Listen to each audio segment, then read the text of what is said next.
The wind came early that morning, low and whispering across the plains. It rolled over the hills like breath over ash, stirring the frost that clung to the wire fences and the dry grass.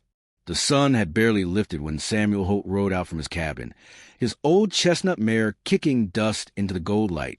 He didn't ride for company or errands, just the silence. That's all he ever sought anymore.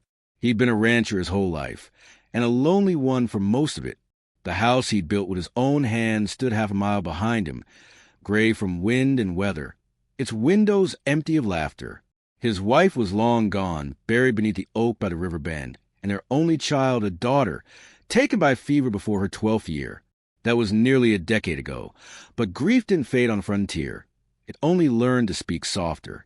As he rode along the fence line that morning, checking the wire for breaks and the post for rot, Samuel saw something that stopped him cold. At first, he thought it was just another scrap of cloth caught on the barbed wire, a tattered shirt or an old feed sack the wind had carried. But as his horse drew closer, the shape became clearer. It wasn't cloth. It was human, a girl, tied to the fence by her wrists. He swung down from his saddle, boots crunching over frostbitten dirt. She couldn't have been more than 16. Her hair, tangled, sun-streaked, and full of dust, hung over her face. Her clothes were torn, her skin marked where the rope had bitten in. She wasn't moving, but her chest rose in shallow, ragged breaths. "Lord Almighty," Samuel muttered, dropping to one knee beside her. He reached for his canteen, lifted her head gently, and poured a thin stream of water against her cracked lips. She stirred, weakly, like a branch in wind, her eyes fluttering open just long enough for him to see the fear in them. "It's all right," he said softly. "You're safe now. I'm going to cut you loose." Her voice came as little more than a whisper. "Please don't let him find me." Samuel froze, knife in hand. Her words trembled like glass. He didn't ask who him was. He could see enough in her bruises to understand. With one swift motion, he cut the rope. Her arms fell limp, and she crumpled forward into his chest. She was light, far too light, her body all bone and cold skin beneath the torn dress. He carried her to his horse, wrapped his old duster around her, and lifted her across the saddle in front of him. The ride back felt longer than usual. The land stretched endlessly, red rock, sagebrush, and sky. He glanced down at her once or twice, afraid each time that she might have slipped away. But she clung faintly to life, her breath brushing against his coat. By the time he reached the cabin, the sun was higher, spilling light over the porch and the hills beyond. He laid her on his bed, the only bed in the house, then built a fire so fast it almost startled him, the kind of motion born of panic. When the flames caught, he filled a pot with water, found an old jar of honey, and poured a bit of it into her mouth. Hours passed before she opened her eyes again. She looked at him as though unsure whether she was still alive. Where am I?" "Safe," he said. "That's all you need to know for now." She blinked, eyes glassy with exhaustion. "Who are you?" "Samuel Holt," he replied. "Rancher. Just me and a few horses here." He hesitated. "And you?" Her gaze dropped to the blanket, covering her. "Don't matter." He leaned forward. "I think it does." Her lips trembled before she answered. "Clara." He nodded slowly. "All right, Clara. You're going to rest. No one's going to hurt you here." When she drifted back to sleep, Samuel sat by the window, hat in his hands. He hadn't spoken that many words to anyone in months, maybe years.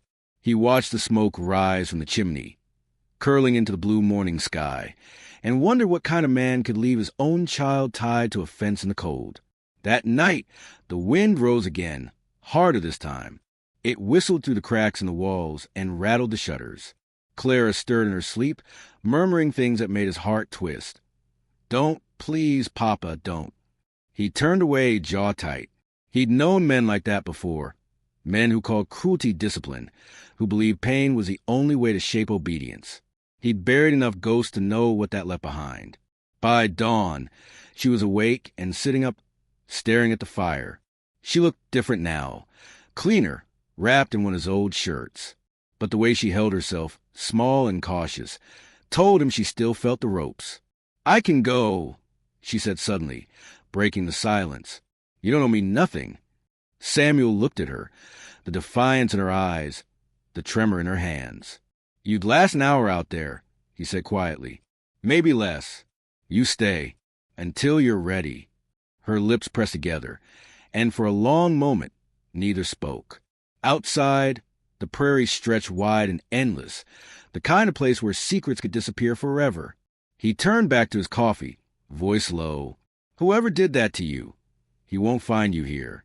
Not while I'm breathing. Clara's eyes filled, but she said nothing. She only nodded once, as though testing whether she could still believe in kindness. And for the first time in years, Samuel felt something stir inside him. Something quiet, fragile, but alive. It wasn't hope, exactly. Not yet, but it was close. By the second morning, the girl was strong enough to stand. Her steps were unsteady, but her eyes carried the same guarded fire Samuel had seen in broken horses. Wild, fearful, and unwilling to trust the reins. She stood by the window of the cabin, wrapped in a flannel blanket, staring out at the endless plains. Outside, the sun spilled gold over the land, and dust glimmered like sparks on the wind.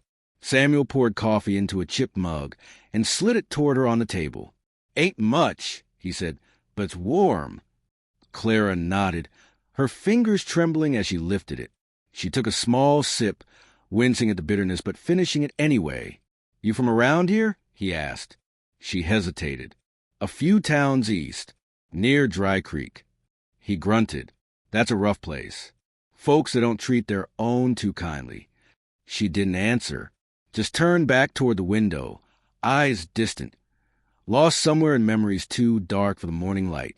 Samuel didn't press her. He'd learned long ago that some wounds talk only when they're ready. Instead, he went about his chores, chopping wood, feeding the horses, patching the corral fence. Through it all, he kept glancing toward the cabin, half afraid she'd vanish like smoke before he came back. But every time he looked, she was still there, quiet, watchful, her small hands folded on the table as if afraid to touch anything that wasn't hers.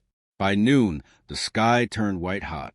Samuel came in, sweat on his brow, and found Clara washing dishes at the basin. You don't got to do that, he said. She shrugged. Don't feel right sitting here, doing nothing. Still, he said softly, you're a guest. I ain't nobody's guest, she muttered, not meeting his eyes. Been told that enough times. The word struck him like a nail through the boot. He said nothing, only nodded and went to hang his hat. That evening, as the sun sank red over the hills, they ate stew by the fire. The silence between them wasn't empty anymore. It was full, like something living. The crackle of the logs filled what words couldn't. After a while, Clara spoke, her voice barely above a whisper. He tied me there 'cause I said no. Samuel froze, spoon midair. She went on, staring into the flames. Said a girl's got to learn obedience. Said I'd be left with the coyotes till I begged forgiveness. Her lip trembled. I didn't beg. Samuel set his spoon down slowly. You don't ever need to explain yourself to me. Tears shimmered in her eyes, but she blinked them away. Why'd you help me, Mr. Holt? He looked into the fire, jaw tightening. 'Cause I once had a daughter. She'd be about your age now.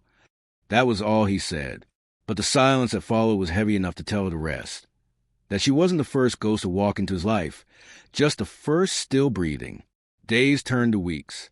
The frost melted from the fences, and the prairie grass began to green again.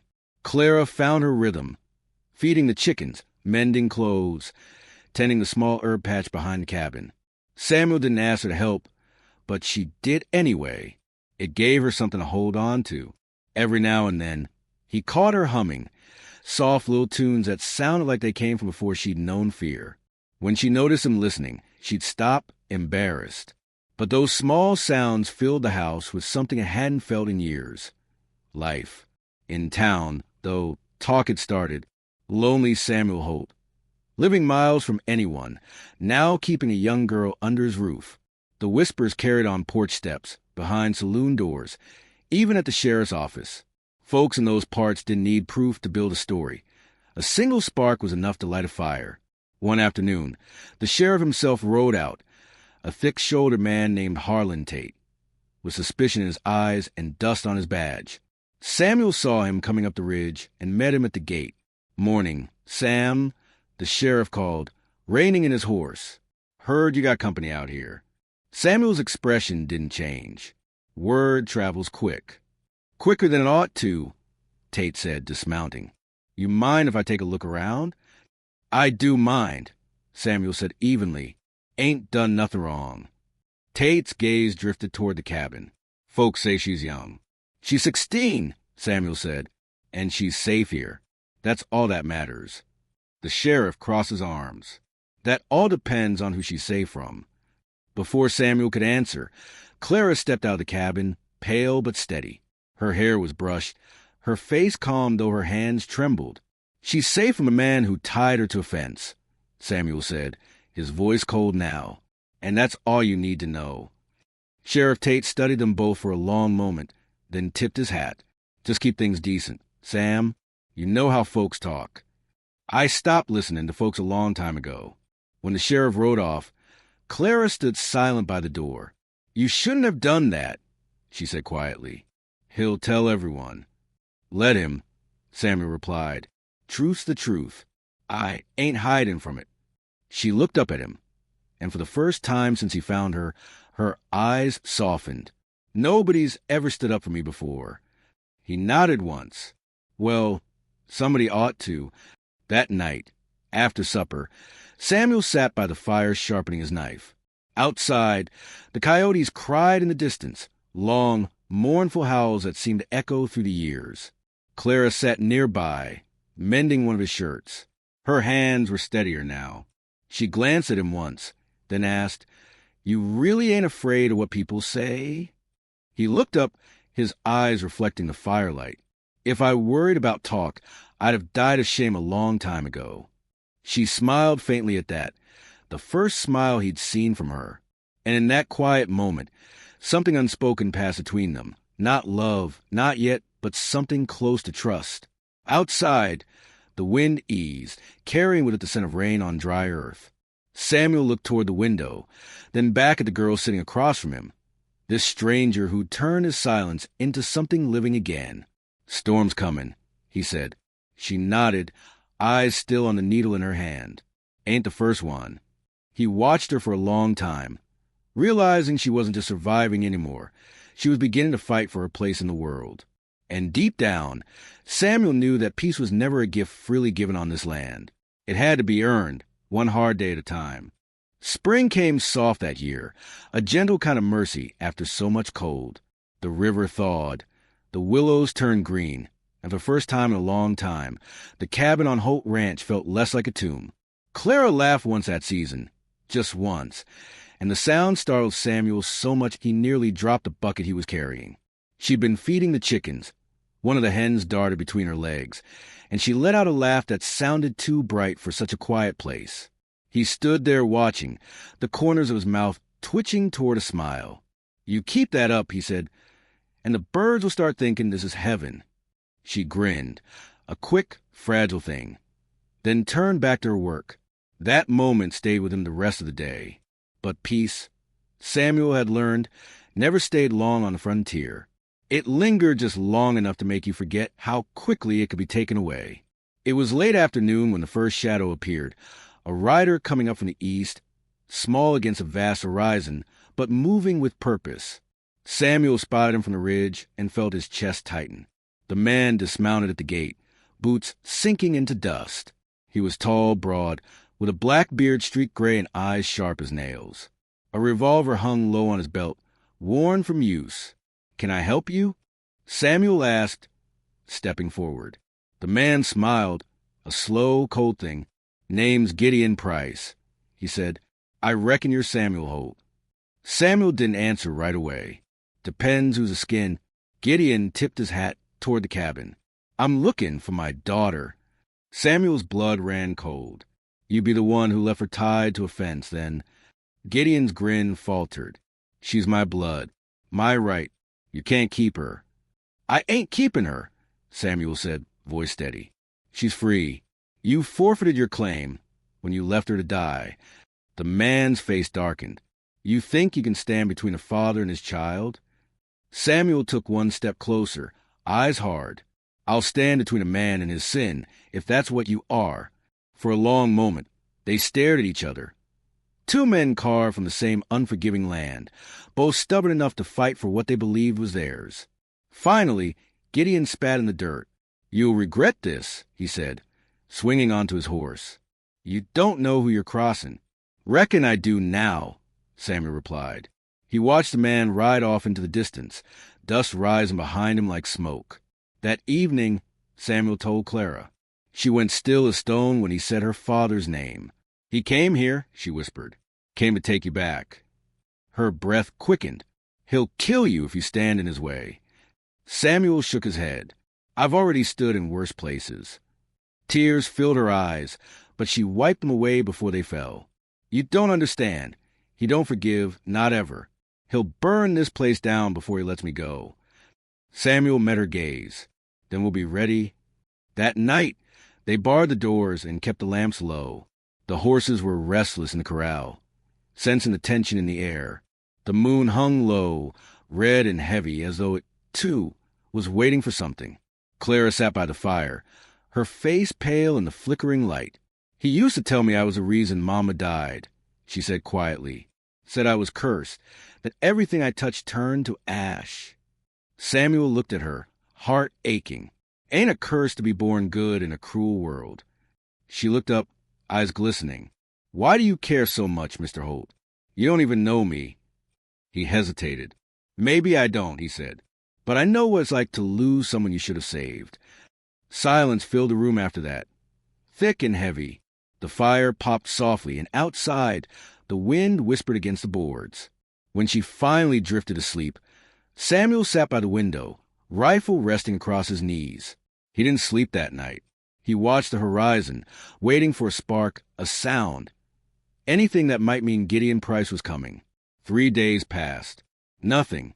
And then, just as dawn broke on the 4th, the dogs started barking. Samuel stepped outside, rifle ready.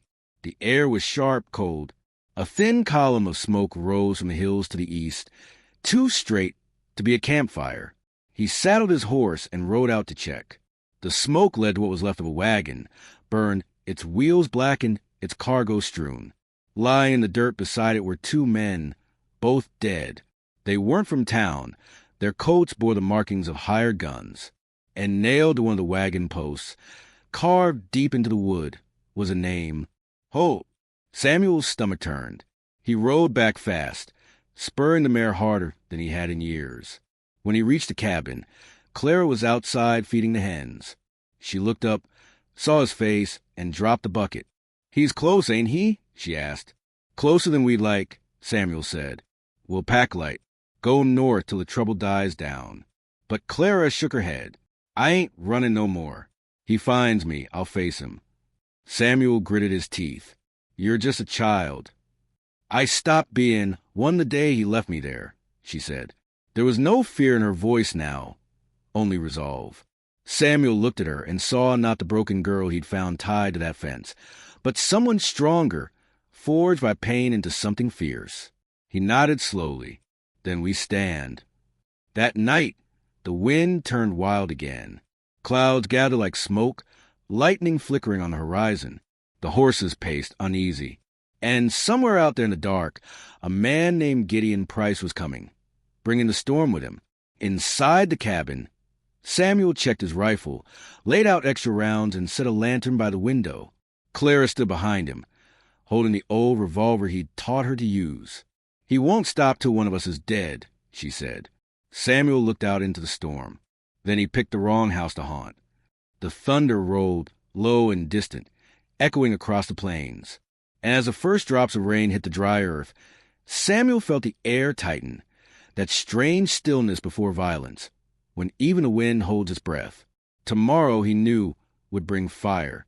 And before it was over, one man's sin would be buried in the ashes of redemption. The storm came just before midnight. Rain lashed against the cabin walls, thunder shaking the windows and their frames.